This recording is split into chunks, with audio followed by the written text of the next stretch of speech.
Bom dia, turma. Vamos agora para os finalmente da disciplina de hidrologia e estatística. Eu digo finalmente porque é o último módulo que a gente vai falar sobre na hidrologia aplicada, tá? É sobre hidrologia e estatística. E depois a gente vai ter como aulas, exercícios, alguns vídeos que a gente vai comentar e discutir, tá? Até o final do semestre. Então a gente tem ainda muita atividade para fazer, ok? Não fiquem chateados de não ter atividade. Na verdade a gente vai ter, mas vai ter atividade sim, mas a gente deve, depois que acabar as aulas de hidrologia e estatística, dar uma reduzida nas aulas em vídeo, tá? Porém, a gente vai ter resoluções de exercícios, exemplos de como fazer algumas tabelas, ou como trabalhar com algumas tabelas, tá? Um passo a passo de como fazer regularização de vazão, de como fazer cálculo de medição de vazão em planilhas, e assim por diante. Tá? Então a gente vai ter um pouco mais de material, ou seja, eu vou dedicar um pouco a preparar alguns desses materiais para vocês, mas aula a aula dessas expositivas virtuais, igual a gente está fazendo, hoje passa a ser o último capítulo, vamos por assim dizer, tá? Não garanto que vá terminar totalmente a aula hoje, mas vamos já entrar nessa fase, ok? Então vamos falar sobre hidrologia e estatística, ok? E é um ramo da hidrologia, onde estão todas, onde está a grande maioria das ferramentas ou ferramentais que a gente utiliza para os nossos modelos, tá? Por que eu digo onde está a grande parte das ferramentas ou ferramentais para os nossos modelos? Quando a gente fala em hidrologia, tá, a gente tem muito modelo matemático para definir momentos de baixa vazão, ou momentos de extremo, né, onde eu tenho pouca vazão ou muita vazão, enchentes ou secas, né? Determinação de pluviosidade, né, aonde eu possa ter problemas com a falta ou excesso de chuvas, e fazer previsões de excesso ou pouca chuva, tá? E dessa forma eu consigo usar a estatística, né, como eu já disse em vários momentos das nossas aulas, como a nossa ferramenta para poder explicar a grande maioria dos processos hidrológicos, tá? Tendo em vista que os nossos processos hidrológicos são definitivamente processos que a gente tem um conhecimento sempre por dados passados, tá? Então qualquer previsão futura que eu venha fazer sobre hidrologia, ela tem que passar de alguma forma por um processo estatístico, né, um processo de previsão, tá? Então vamos aqui com a hidrologia estatística.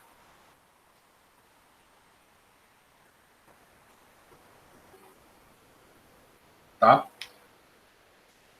Então, o que a gente, qual o grande porquê, vamos por assim dizer, da gente usar a estatística? As séries de variáveis hidrológicas, tá, que a gente tem dentro da hidrologia, e aí a gente dá uma separada aqui em precipitações, vazões, evaporação, principalmente, quando observadas ao longo de um determinado tempo, normalmente um grande tempo, a gente tem variações sazonais, ou seja, entre um período primavera, verão, outono, inverno, a gente vai ter aí uma variação tanto nas taxas de precipitação e concentrações. Ok? Essas variações, elas não são o quê? Regulares. Então, se essas variações não são regulares, como é que a gente explica por modelos matemáticos mais comuns, né, ou empíricos, aqueles que a gente tem principalmente para calcular a vazão? Né? Calcular a vazão nada mais é que a área versus velocidade, eu tenho uma vazão. Mas eu não consigo fazer isso, até porque eles não são regulares. Tá? Então, toda observação de grandes séries, tá, vai revelar ocorrências de extremos. E esses são os pontos que a gente trabalha muito na hidrologia. Extremos. Quais são os extremos? Extremos de máximos e mínimos, tá? Que são as nossas variáveis hidrológicas e são elas variáveis aleatórias, tá? Então, essas variáveis elas vão estar sempre associadas aqui a uma probabilidade de ocorrência, ou seja, uma previsão, né? Ou seja, qual a probabilidade disso ocorrer dentro de um tempo de retorno de tantos anos. Tá? Então, por causa dessa questão em si, a gente precisa trabalhar com essas variáveis, né? A gente precisa trabalhar com estatística.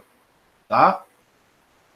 Uma outra coisa que faz a gente ter que usar a estatística como um ferramental para os nossos estudos hidrológicos está exatamente nessa questão. Obras hidráulicas devem sempre ser dimensionadas para um determinado risco de falha.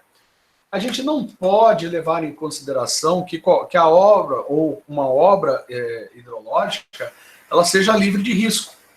Tá? Tanto o risco de falha pode ser tanto estrutural quanto operacional. Na hidrologia a gente se preocupa com o risco operacional, tá? O risco de falha operacional. Eu digo que eu vou construir um reservatório para atender 95% das vezes, ou seja, 5% das vezes meu reservatório não conseguirá atender, certo? Já para a engenharia de estruturas é que a gente tem a parte de falhas e aí a gente tem os coeficientes de segurança para que isso seja evitado. Mas dentro da hidrologia a gente tem mesmo o nosso risco de falha, é o risco de falha operacional. Tá? Então, o objetivo da estatística vai ser sempre o quê? Extrair informações significativas de uma dada massa de dados. Tá? E essas técnicas aplicadas à hidrologia permitem, de uma certa forma, a gente avaliar probabilidade de ocorrência de um fenômeno dentro de uma determinada magnitude. Ok? Então, isso aqui passa a ser o mote da hidrologia estatística, em que nenhum processo hidrológico é puramente determinístico. Tá? Ou seja, não é possível determinar com exatidão a realização desse processo, já que ele está sujeito a ações de fatores aleatórios. Por exemplo, apesar de ser possível a gente prever com alguma antecedência a ocorrência de precipitação, a gente não pode determinar qual a quantidade de precipitação que irá ocorrer e o exato momento. Então, a gente tem uma previsão de que amanhã irá ocorrer chuva. Quanto? Entre tantos e tantos milímetros. Entre as 8 e as 8 horas da manhã e as 2 horas da tarde. Ou seja, eu não consigo dizer, vai cair 50 milímetros das 2 às 3. Começando às 2, terminando às 3. Isso aí a gente não consegue. Tá? Muito bem. Essas variáveis aleatórias, tá, são as variáveis que a gente não pode predizer. A gente não pode dizer ou definir com exatidão. E elas estão associadas às suas probabilidades de ocorrência, sendo classificadas como aleatórias discretas e contínuas. Tá? Então, qual a grande diferença entre discreta e contínua? Discreta assume apenas valores, em geral, inteiros, como o lançamento de um dado, tá? Onde a probabilidade de obter um valor igual, por exemplo, a 2, a gente lembrando que um dado, tá? A gente diz o dado igual o dado de Bosó, tem 6 lados, então a probabilidade de eu jogar meu dado e eu conseguir 2 é de 1/6, certo? Ou seja, isso é uma variável discreta. As contínuas podem assumir qualquer valor dentro de uma faixa de valores reais, tá? Nesse caso, não faz sentido estimar a probabilidade, mas analisar a probabilidade dessa variável ser maior ou menor que um determinado valor, tá? Então, essas são as duas características que a gente tem que levar em consideração sobre os dados hidrológicos a qual a gente vai trabalhar. Então, para analisar a vazão de um corpo hídrico ou a precipitação em uma bacia, incluindo a sua variabilidade temporal, a gente necessita utilizar alguns valores estatísticos que resumem, de certa forma, esse comportamento hidrológico, tá? Tanto de um rio como de uma bacia. E esses valores estatísticos são a média, a mediana, a moda, o desvio padrão, o coeficiente de variação e o coeficiente de assimetria. Esses 6 valores estatísticos aqui são valores em que em algum momento a gente vai utilizar ele dentro da hidrologia estatística, tá? Vai utilizar ele para definir alguns valores. Muito bem. Todos eles, né, se a gente tiver os dados, eles planilhados numa planilha eletrônica, né, seja Excel, OpenCalc ou qualquer outro tipo de planilha eletrônica, a gente pode trabalhar isso aqui meio que de uma forma automatizada com os dados que a gente tem. Certo? Então vamos lá. A média, onde que eu vou trabalhar e de que forma eu trabalho a média? Por exemplo, vazão ou precipitação média é a média de toda a série de dados registrados. E ela é importante para quê? A avaliação de disponibilidade hídrica total de uma bacia. Tá? Por exemplo, a vazão média específica é a média dividida pela área de drenagem. Vazões médias mensais são importantes para analisar a sazonalidade de um rio, necessárias para dimensionamento de volumes úteis e reservatório de acumulação destinados à regularização de vazão. Ou seja, vocês percebem aqui em que o valor médio de um determinado dado tem uma importância para a gente, tá? Eu posso avaliar vazão média específica quando eu divido a média pela área de drenagem, tá? Que seria quantos metros cúbicos por quilômetro quadrado eu consigo. As vazões médias para analisar a sazonalidade, ou seja, eu consigo entender quando é que eu tenho mais vazão ou menos vazão. Tá? As vazões dos meus corpos hídricos aumentam nos períodos de chuva. E quais são os períodos de chuva? Eu tenho duas bacias diferentes. Eu tenho as precipitações médias das duas bacias. Eu consigo, com as precipitações médias, analisar, de certa forma, qual é a bacia que mais importante ou com maior disponibilidade hídrica, tá, para uma determinada análise que eu esteja fazendo. Tá? Então, é nessa questão que o valor médio é tão importante. Ok?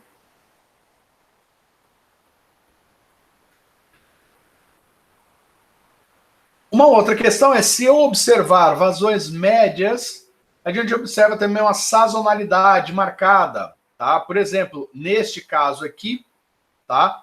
Em que eu tenho aqui as vazões médias mensais do Rio Cuiabá, de 67 a 99, ou seja, eu peguei mês a mês e fiz a média de outubro, 67 a 99. Outubro, novembro, dezembro, janeiro, fevereiro, março, abril, assim por diante, tá? Eu consegui desenhar aqui uma curva, tá, de vazões médias mensais no Rio Cuiabá, e você consegue verificar aqui que de junho, tá, a outubro, eu tenho um período de estiagem, ou seja, um período de baixa precipitação, ou seja, olhando simplesmente as vazões médias, eu já consigo avaliar quando é que eu tenho baixas precipitações, certo? Então, isso aí é uma importante resposta que a gente obtém das vazões médias, tá? Do mesmo modo que de janeiro a março, né, eu tenho grande pico de vazão e, consequentemente, onde eu tenho a maior precipitação. Para nós, olhando isso para o Pantanal, é o momento da cheia, o momento em que as fazendas vão ficar alagadas, a gente vai ter uma queda de produtividade, vai ter que trabalhar com auxílio dos ribeirinhos, tá? Então isso para nós hidrólogos é importante porque a gente vai definir, olha, a nossa probabilidade para os próximos meses é de uma chuva maior do que normal, então a gente vai ter que acelerar o processo de mudança de gado dentro dos pastos. Tá? Então essa é a importância de você trabalhar com dados médios e fazer as previsões futuras. Ok? A mediana. Para que serve a mediana dentro da hidrologia? Ou seja, mediana é o valor que é superado em 50% dos pontos de amostragem. Tá? Ou seja, mesmo tendo valores relativamente próximos à média, não necessariamente são valores idênticos, ou seja, mediana. E a média nem sempre é idêntica. Mediana, média, é a média, ou seja, é a soma de todos os valores dividido pelo número de dados que você tem. Mediana é o valor que é 50% igual ou maior dos meus dados, dentro do meu grupo de dados. Tá? Ou também conhecido como valor central da amostra ordenada de forma crescente. Tá?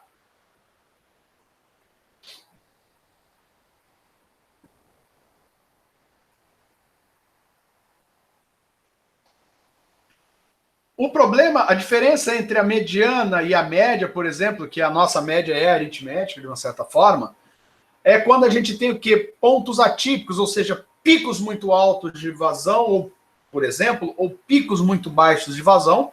A minha média vai fazer isso, tá, como uma amostra, mas a minha mediana vai mudar, tá, a sua posição por causa dos picos. Vai garantir que 50% dos dados é maior ou menor que aquele determinado valor que eu defini na mediana.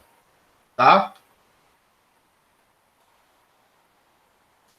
Dessa forma, a mediana ela é, de uma certa forma, imune à presença de valores extremos discordantes na amostra.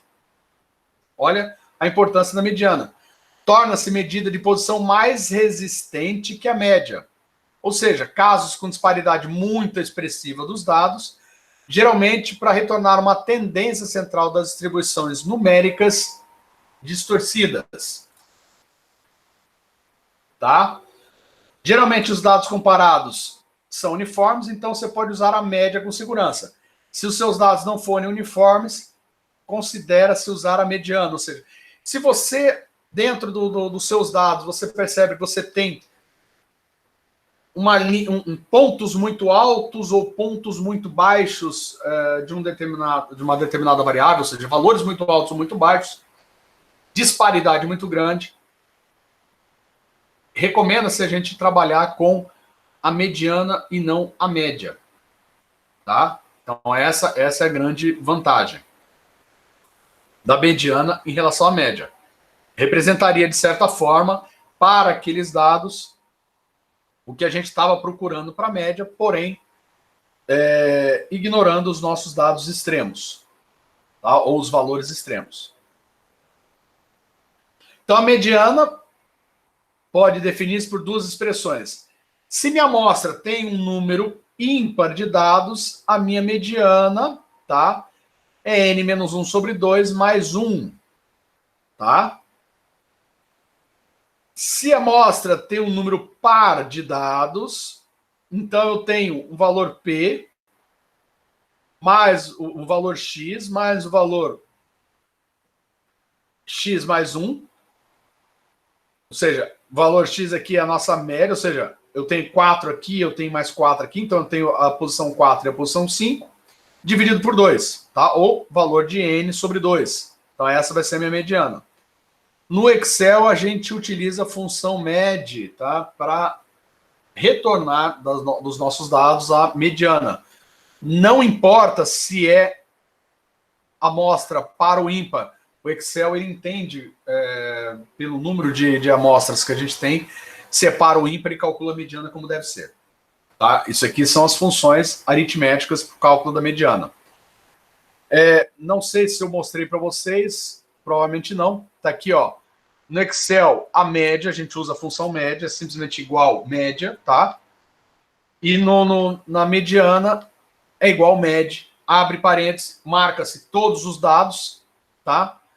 Todos os dados que a gente define e ele vai nos dar a resposta como a mediana. Ok?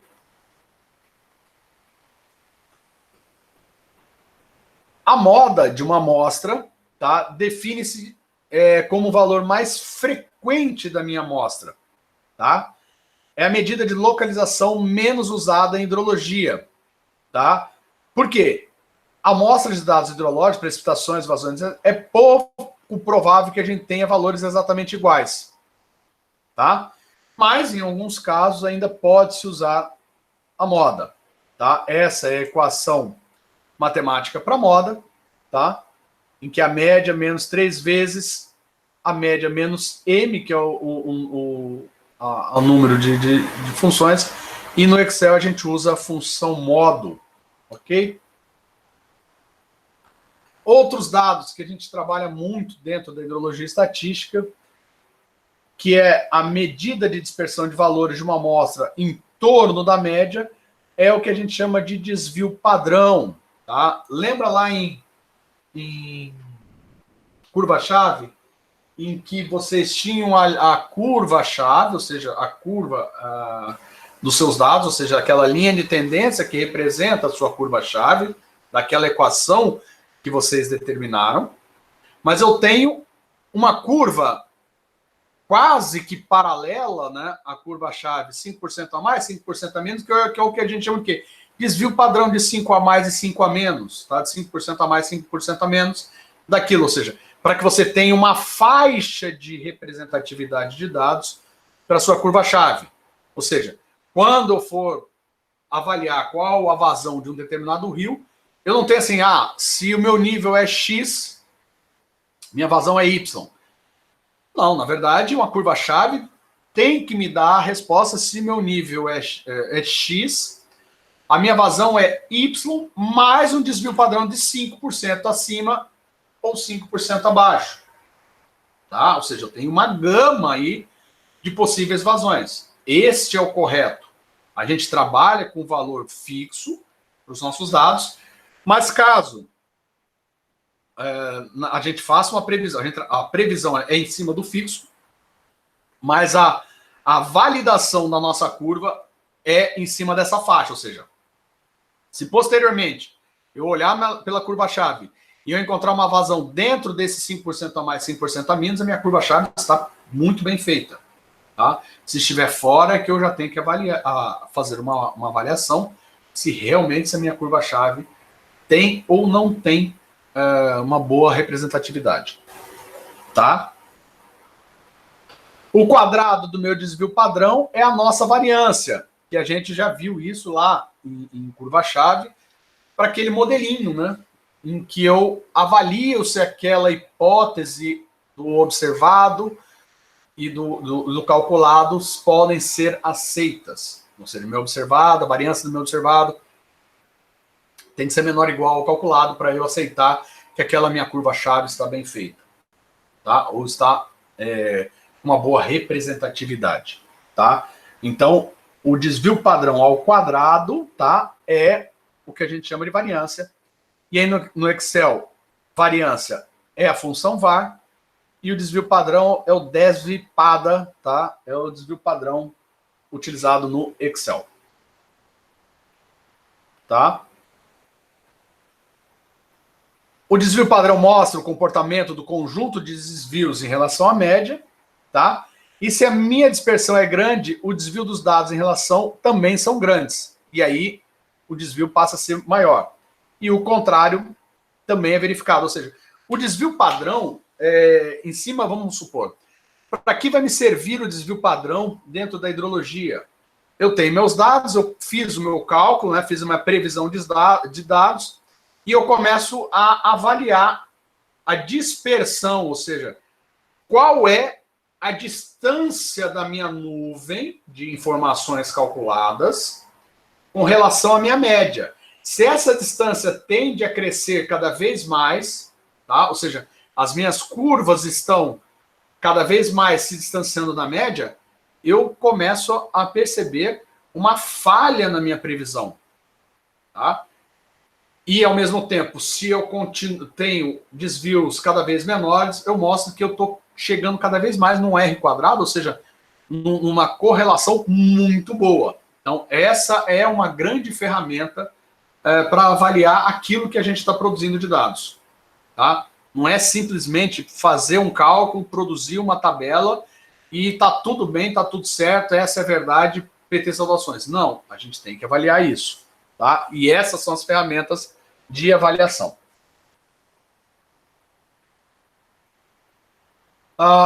Coeficiente de variação, tá? Já é um parâmetro adimensional que mede a variabilidade da amostra. Tá? Ou seja, quanto maior o coeficiente de variação, maior vai ser o desvio padrão em relação à média. Ou seja, mais dispersos são os dados em torno da média. Ou seja, o coeficiente de variação, quando avaliado dois dados de uma mesma bacia ou de bacias muito próximas, em que eu quero ter uma ideia do quanto eu posso dizer, essa bacia é muito parecida com essa ou não, o coeficiente de variação pode ser uma boa ferramenta matemática para eu exatamente ver qual é a variabilidade dessa minha amostra. Ou seja, essa minha amostra está variando muito, ou seja, eu tenho muito picos de alta e picos de baixa, muito fora dos padrões ou não? Ou ela segue uma tendência de uma curva com uma nuvem de dados mais próxima entre si?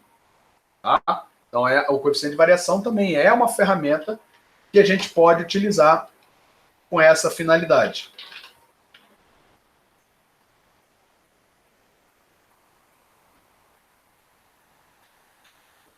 E por último, daquilo que a gente vinha falando, é o coeficiente de assimetria. Tá? A simetria vai ser o grau de desvio ou o afastamento da simetria de uma determinada distribuição. Tá? Quando a gente trabalha com distribuição de frequência, a simetria pode ser estudada considerando a posição relativa dos três parâmetros: média, mediana e moda. Ou seja, o caso aqui é que a moda deve ser calculada, ou seja, a moda não é uma ferramenta muito utilizada dentro da hidrologia diretamente. Tá? Ou seja, a moda não é aplicada diretamente com os dados da hidrologia. Né? Como já foi dito ali na hora que a gente começou a falar sobre moda. Vocês devem ter sentido uma falta, né? Eu venho dizendo, a média serve para isso, a mediana para isso, a simetria, o desvio padrão, e não falei nada da moda. A moda meio que foi passada, meio que direto. Ela foi passada direto exatamente porque na hidrologia a gente não usa ela diretamente com nossos dados, mas é ferramenta para avaliar o coeficiente de assimetria. Tá? Por quê? Se as minhas distribuições forem simétricas, a minha média é igual à minha mediana, que é igual à minha moda. Todos os três valores serão iguais. Se eu tiver uma simetria positiva, a minha média é maior que a mediana, que é maior que a moda. Se eu tiver uma simetria negativa, tá? Minha média é menor que a minha mediana, que é menor que a minha moda. Tá? Então, vai servir dessa forma para eu definir qual é o meu coeficiente de assimetria. Tá? O que isso ajuda? Tá? Vazões máximas anuais, por exemplo, na hidrologia, apresentam a simetria positiva. Tá? Então, aqui eu tenho uma simetria positiva, uma simetria simétrico, né? Ou seja, uma distribuição simétrica, e aqui uma distribuição de assimetria negativa. Tá? E esta é a equação que define a moda, tá? E no Excel a gente usa a função distorção, é ela que vai me dizer se eu estou numa distorção positiva ou uma distorção negativa, né? Sendo que o zero é a nossa simetria.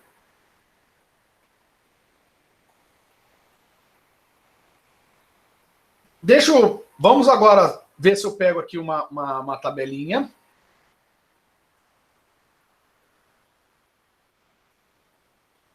Eu tinha aberto aqui um Excel. Deixa eu ver se é este aqui ou é este aqui. Este aqui. Tá? Eu tenho aqui, turma, alguns dados, tá? De outubro a setembro, alguns dados de vazão, tá? São as vazões médias mensais. Ok? Muito bem. Com essa ordem de dados aqui, eu consigo avaliar a diferença entre média, moda, tá? Mediana. Então, vamos lá. Eu aqui tenho valores pares. Se eu tenho valores pares, como é que eu defino a média? Né? A gente teria que pegar esses dois valores, dividir por soma, divide, tá? Ou seja, eu somo os dois e divido. Aí eu vou ter a minha média, ok? Se eu tenho valores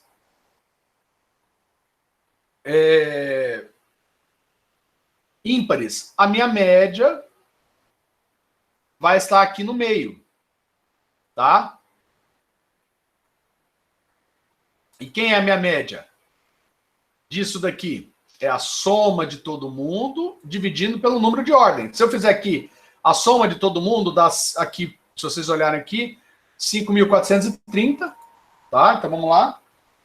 5.430 dividido por 13, que é o número de amostras. Olha lá, 417,6923, que é o que o cálculo de média nos dá. Ou seja, uma ordem negativa, ou seja, eu tenho um número negativo de dados, a minha média, tá? Ou seja, a média dos meus dados seguem essa equação.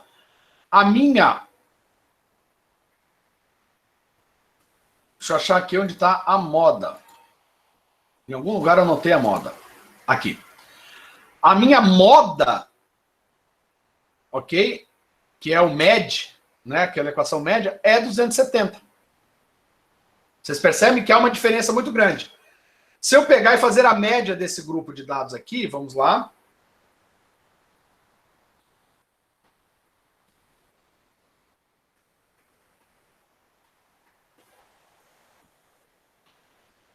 A média deste grupo de dados aqui é 370. Certo? Mas a moda desse grupo de dados, por ser perdão, a mediana, né?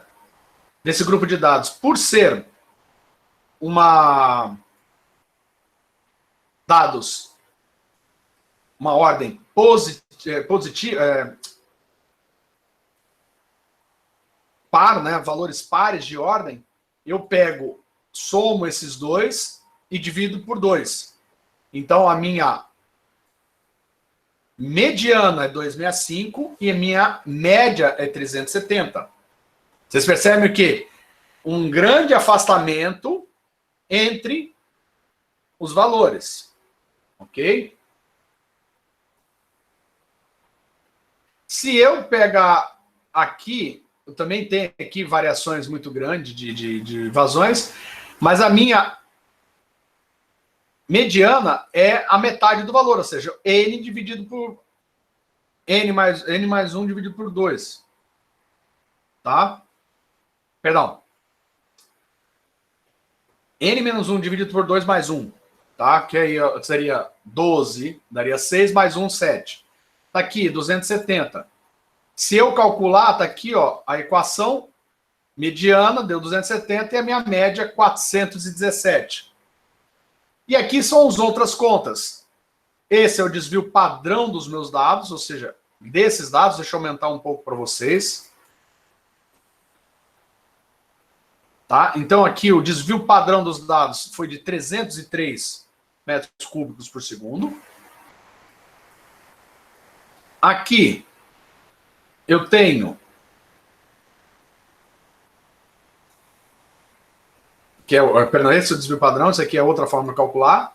Aqui é a minha distorção, ou seja, essa distorção aqui é uma distorção positiva, ou seja, 0,6437, uma distorção positiva, tá? Por quê? O que a positiva fala? A média é maior que a mediana, que é maior que a moda. E como é que a gente calcula a moda?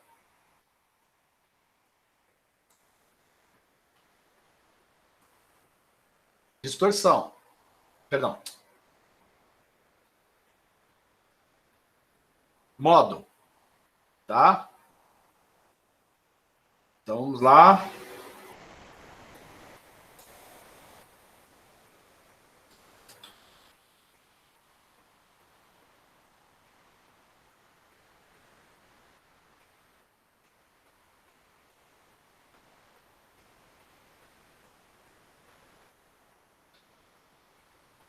Ou seja, ó, média maior que a mediana, que é maior que a moda. Então, eu tenho uma distorção positiva que está aqui, ó. 0,6437 é positivo. Maior que zero é positivo. Tá? Então, essa daqui é o modo de se calcular. Aqui eu tenho outros dados, tá? Tenho dado aqui, são 8 dados, em que minha mediana deu 165. Deixa eu ver aqui quanto que vai dar a minha média.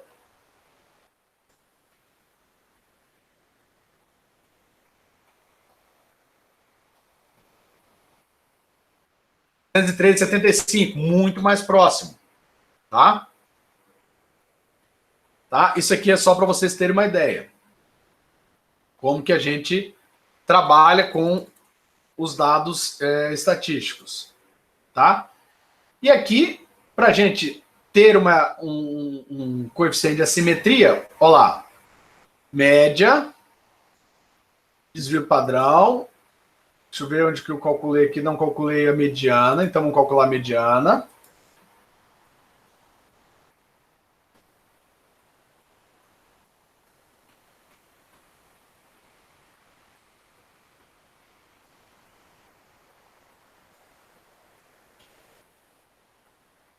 E aqui a moda.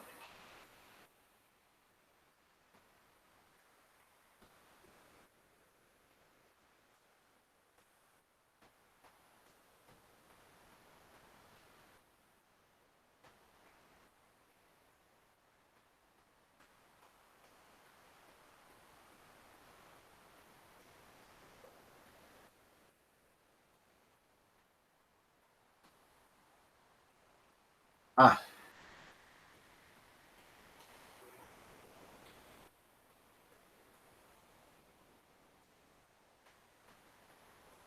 Escrevi errado.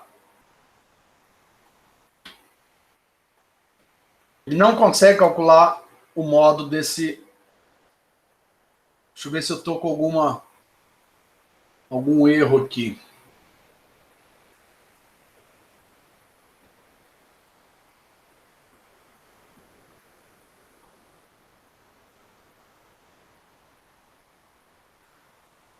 Eu consigo calcular o coeficiente de assimetria, uma assimetria positiva, tá? Usei aqui a distorção, mas eu não estou conseguindo calcular o modo. Deixa eu ver aqui.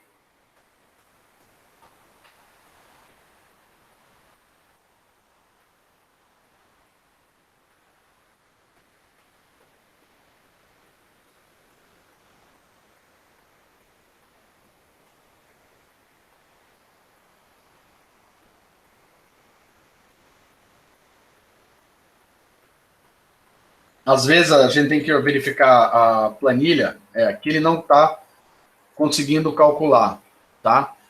Se a nossa planilha está com algum desse aqui, não deve estar sendo considerado número. Eu peguei direto de uma planilha na internet e às vezes ele não veio como número, como é o caso aqui, tá? Em que eu consigo calcular o modo sem problema nenhum, simplesmente marcando a coluna. Tá? Isso é uma coisa que a gente tem que verificar. Mas, independente disso, ele está conseguindo calcular a distorção. Tá? E como dá 0,72, eu consigo definir que a minha média é maior que a minha mediana, tá? E que é maior, com certeza, que a minha moda. Deixa eu até pôr aqui um...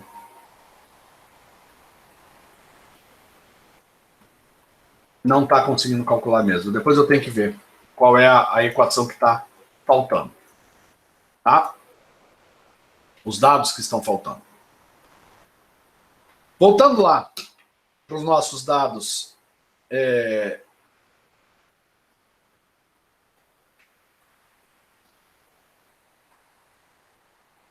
A gente vai ter toda essa informação para que a gente trabalhe com o risco associado, ou seja, o uso da hidrologia estatística está muito mais ligado ao risco associado dos eventos extremos, tá? E de falha hidrológica, para que a gente possa fazer gestão da nossa bacia, tá? Se uma obra hidráulica, por exemplo, for projetada para durar apenas um ano, uma ensecadeira é um exemplo disso. Ensecadeira, turma, é quando você vai fazer alguma obra num reservatório. Eu já mostro uma imagem disso. E eu preciso de um espaço para fazer um conserto ou uma manutenção. Eu crio uma barreira, dreno toda essa água, faço a manutenção e depois eu jogo a água de volta ali para dentro. Da mesma forma, né, um pouquinho diferente do que a construção de um reservatório do zero, tá? Mas vocês vão entender na hora que vocês verem a imagem.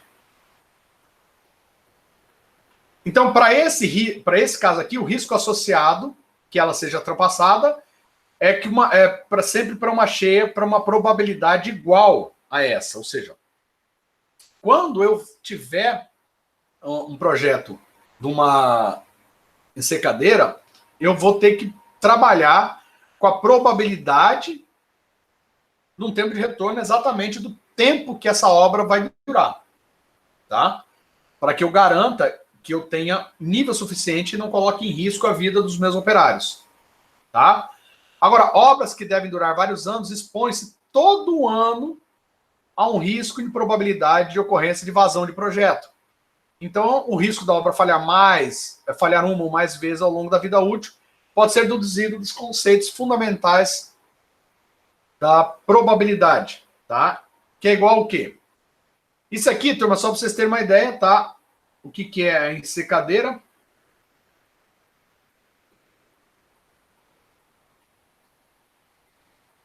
Tá? Então aqui, turma, ó, eu tenho já um reservatório, tá? Mas eu tenho que fazer uma manutenção aqui nessa área de adução. O que foi feito aqui, ó? Construiu-se uma barreira, tá? Construiu-se uma barreira. Está sendo feita a obra aqui, tem até um canteiro de obras aqui num nível inferior ao nível do reservatório. Terminando essa obra, qual é a primeira coisa que se faz? Abre isso aqui controladamente, enche de novo de água e o reservatório volta a funcionar. Tá? É um tapume ou estanque provisório. Ok? Então, o risco associado, ou seja, o nosso R, o risco permissível, vai ser sempre igual a 1 menos 1 sobre o tempo de retorno em anos, elevado ao um N, que é o número de anos da vida útil da minha obra. Então, por exemplo, qual o risco da usina Itaipu falhe uma ou mais vezes, considerando que o projeto foi efetuado para tempo de retorno de 10 mil anos e uma vida útil de 160 anos, tá? De acordo com estudos feitos em 2006, tá? Aqui, ó, eu tenho aqui alguns, onde estão os dados que vocês podem verificar isso. Então, o meu risco associado da usina Itaipu falhar uma ou mais vezes dentro dos 160 anos é de 1,58%. Tá? Ou seja, eu tenho 1,58% da Itaipu falhar. E esse Itaipu falhar é você ter uma vazão ou um nível maior ou igual ao que está projetado. É claro que você tem os ferramentais para que isso não ocorra, porque você vai abrir as comportas e não vai deixar chegar nesse nível. tá? Mas é o risco de falha que você tem que calcular para uma determinada obra, tá? Projetos de estruturas hidráulicas sempre são elaborados admitindo probabilidade de falha. Sempre, tá? Nunca a gente faz um projeto de estrutura hidráulica sem levar em consideração a possibilidade que essa estrutura venha falhar, tá? Por exemplo, pontes de estradas são projetadas para que a altura dela, ou seja, o fundo da minha ponte em relação ao nível da água,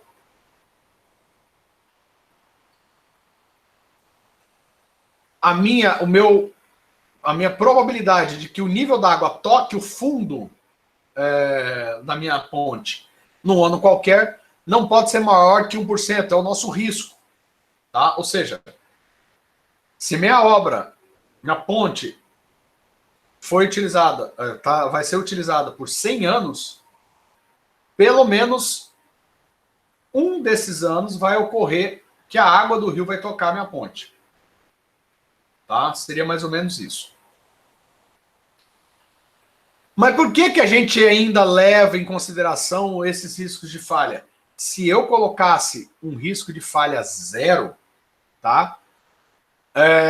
Ficaria muito caro dimensionar pontes para a maior vazão possível. Tá? Eu estaria construindo uma ponte que estaria aguentando absurdamente tudo e mais alguma coisa, e esse tudo e mais alguma coisa só representará 1% ou menos das vezes que isso possa vir a acontecer. Tá? Então, financeiramente, a gente não faz isso. Tá? Então, por isso que a gente tem que admitir uma probabilidade ou risco que ela falha. Tá? Ou seja, a gente admite que vai ocorrer alguma vazão maior que a adotada para o dimensionamento. Essa profundidade, ou seja, esse risco, ela pode ser maior ou menor dependendo do tipo de estrutura. Tá?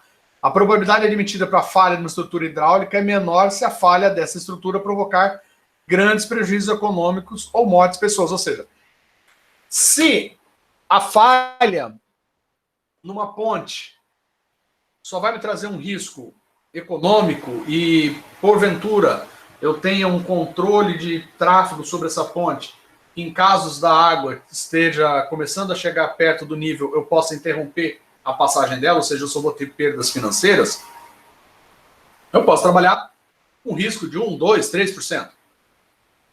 Correto?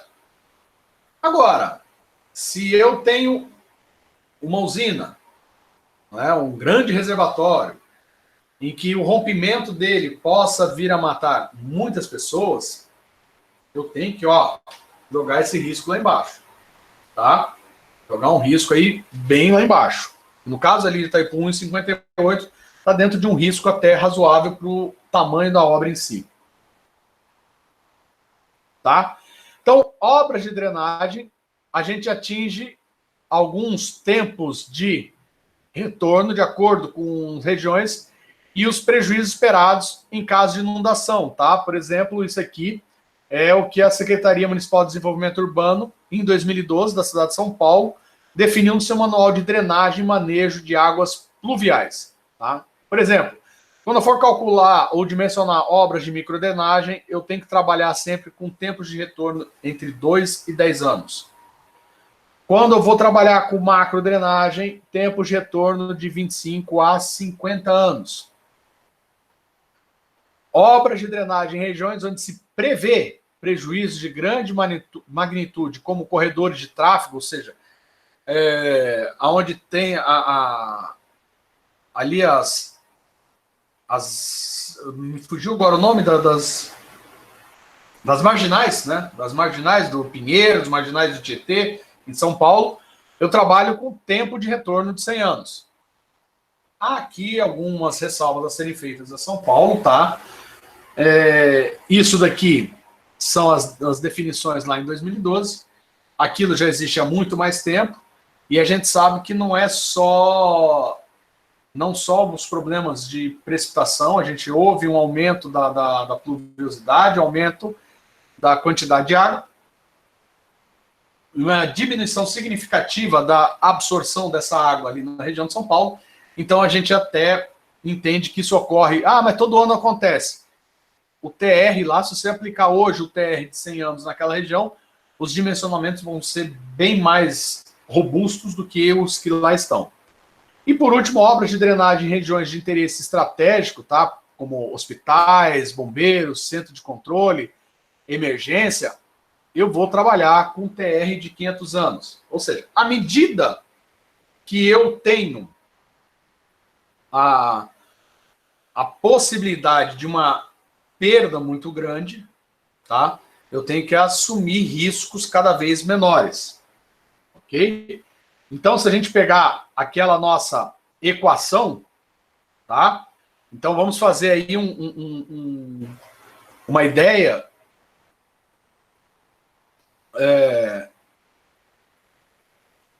A vida útil de um projeto de macrodrenagem está na casa aí, sei lá, 100 anos, né? 50 anos, vamos pôr 50 anos.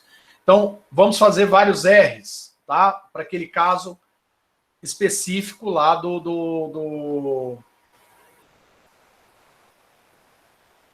da cidade de São Paulo. Então, se eu tenho, vamos lá,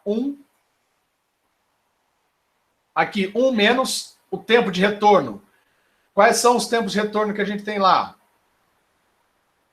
Tá? Obras de microdrenagem. 1, de novo, é 1 sobre o tempo de retorno. Então, vamos pôr aí tempo de retorno de 10 anos, tá? Vamos ser conservativos. 1 menos isso. Isso tudo elevado ao tempo, né? Eu estou dizendo que uma obra lá tem uma vida útil de 50 anos.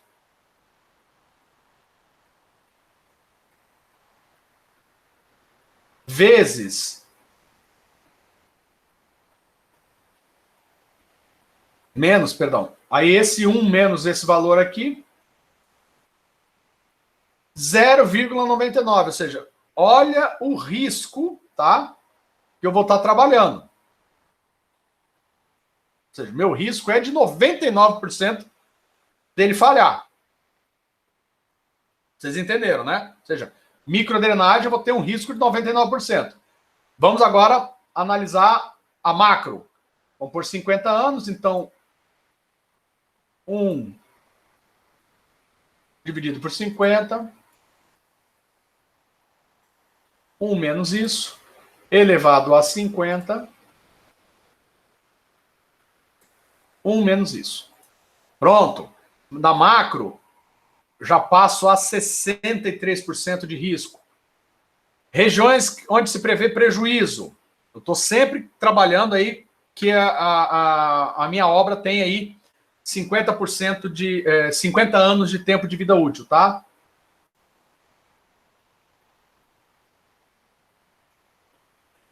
Tempo de retorno de 100.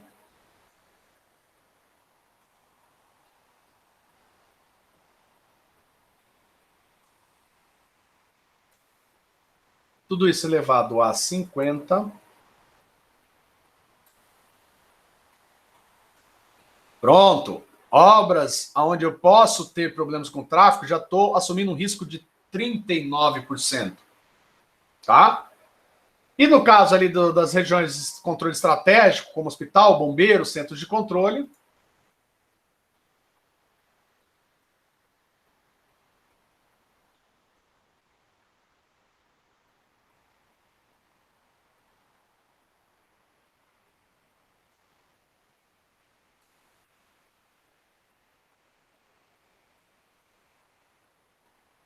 %9. Tá? Então, vocês perceberam. Para cada um desses tipos aqui, eu tenho um risco relacionado. Tá? O primeiro risco aqui, se a minha obra de drenagem tiver uma vida útil de 50 anos, a gente está avaliando a mesma obra de drenagem, ou seja, o mesmo material, o mesmo tipo de construção, tá? Em cima de 4 cenários. um cenário de microdrenagem, macrodrenagem, área de interesse econômico e uma área que eu não posso, assim, de interesse até estratégico, tá? Então, os meus riscos são, na microdrenagem, qual que é a porcentagem de eu ferrar, de eu ter inundação? 99%. Tá? Da macro, já passei para 63%. Da micro, da área de prejuízos de grande magnitude, ou seja, onde eu tenho um certo cuidado com o dinheiro, passei a ter 39% de risco. E para áreas estratégicas, eu passei a ter apenas 9%, tá? De probabilidade de eu ter uma inundação nessas áreas. Vocês entenderam, então, qual a importância do risco, tá? E para que ele serve.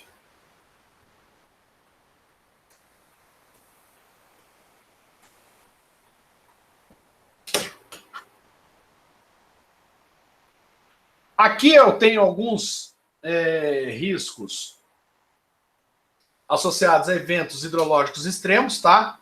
E aonde eu tenho os TRs definidos para cada um deles. Então a gente tem aqui bueiros de estradas pouco movimentadas, de 5 a 10. Muito movimentadas, de 50 a 100. Pontes, de 50 a 100. Diques de proteção de cidade, de 50 a 200. Drenagem pluvial, de 2 a 10. Grandes barragens ou vertedouros, 10 mil anos, lembram? O famoso Deca milenar. Pequenas barragens, 100 anos. E para algumas ocupações ou tipos de ocupações, residencial, 2 anos, comercial, 5, áreas com edifício, serviço público, 5, e para artérias de tráfego, de 5 a 10. Tá? Eles também podem ser associados a situações de vazões mínimas que afetam, por exemplo, capacidade de reservação de um reservatório de abastecimento urbano. Tá? Então, eu posso também trabalhar qual que é o risco de eu não ter água para o meu abastecimento urbano. Ok? Esses aqui são os tempos de retorno usuais para projetos de estruturas hidráulicas. Tá? Bueiros, com vários tipos de tráfego, pontes rodoviárias, secundárias e principais. Quais as drenagem urbana? Diques e barragens, tá? Sem perda de vida humana vai de 200 a 1.000, e com risco de perda de vidas humanas eu já subo isso para 10 mil de tempo de retorno. Tá ok? Turma,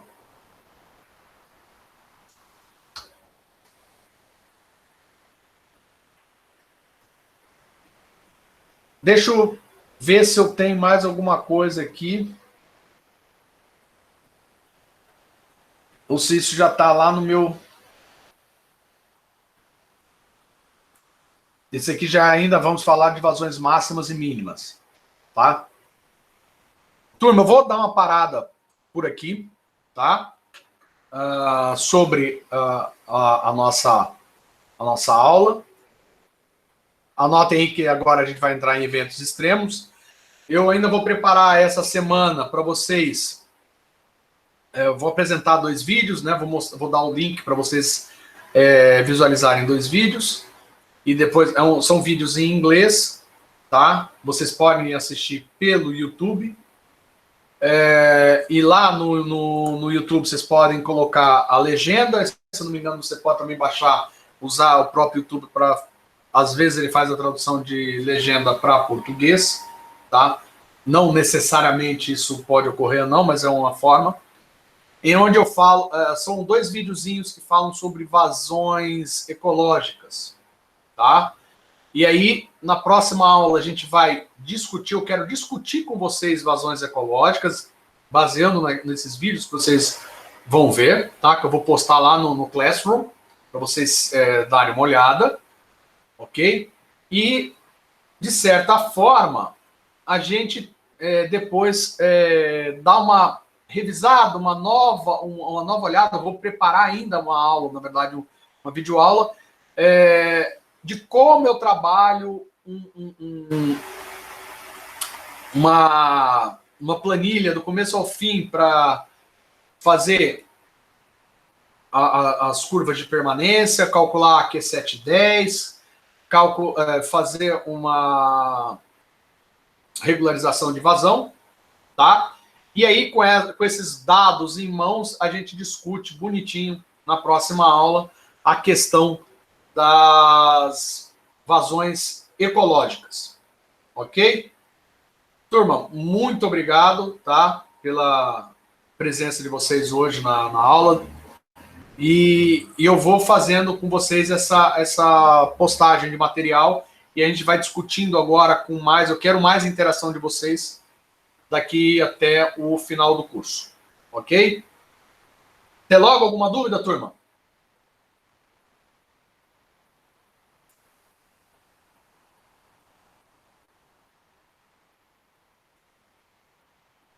Nenhuma dúvida, então eu vou parar a gravação e depois a gente deixa. Eu posto lá no grupo onde vai estar e quando a gravação estiver pronta. Até mais, turma. Um bom dia para vocês.